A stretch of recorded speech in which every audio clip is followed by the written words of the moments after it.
విద్యా వ్యవస్థలో మార్పు రావాలన్నారు ఎంపీ జాగృతి అధ్యక్షురాలు కవిత. లక్డికాపూల్లోని టీ ఫ్యాప్సీ భవన్లో మేక్ ఇన్ తెలంగాణ మ్యాగజైన్ను కవిత ఆవిష్కరించారు. తెలంగాణ ఇండస్ట్రియలిస్ట్ ఫెడరేషన్తో జాగృతి ఎంఓయూ కుదుర్చుకుంది. ఈ ఒప్పందంతో రాష్ట్ర వ్యాప్తంగా స్కిల్ డెవలప్మెంట్ సెంటర్లని ఏర్పాటు చేసి యువతకు ఉపాధి అవకాశాలు కల్పిస్తామన్నారు కవిత.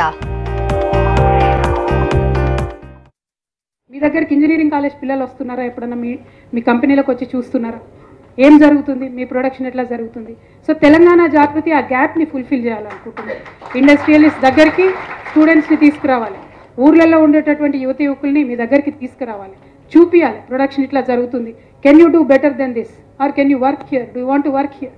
అటువంటి ఒక మంచి స్పార్క్ని జనరేట్ చేసినట్టయితే ఇవాళ 10 జిల్లాల్లో ఉండేటటువంటి తెలంగాణ బిడ్డలు కూడా రేపటి నాడు మీలాగా మీకన్నా పెద్ద ఇండస్ట్రియలిస్ట్ అవుతారన్న నమ్మకం నాకున్నది. స్కిల్ డెవలప్మెంట్కి మాకు అవకాశం ఇవ్వండి, మేము మీకు కావాల్సినటువంటి ఫోర్స్ని తయారు చేసి మీకు ఇస్తాము. అవసరం అనుకుంటే మీ క్లస్టర్స్ ఒక 18 క్లస్టర్స్ ఏవైతే ఉన్నాయో అక్కడనే ఒక దగ్గర మేము పెద్ద ఇన్స్టిట్యూట్ని కూడా మేము కన్స్ట్రక్ట్ చేస్తాము. లేదంటే one of your factories can be like a learning institute.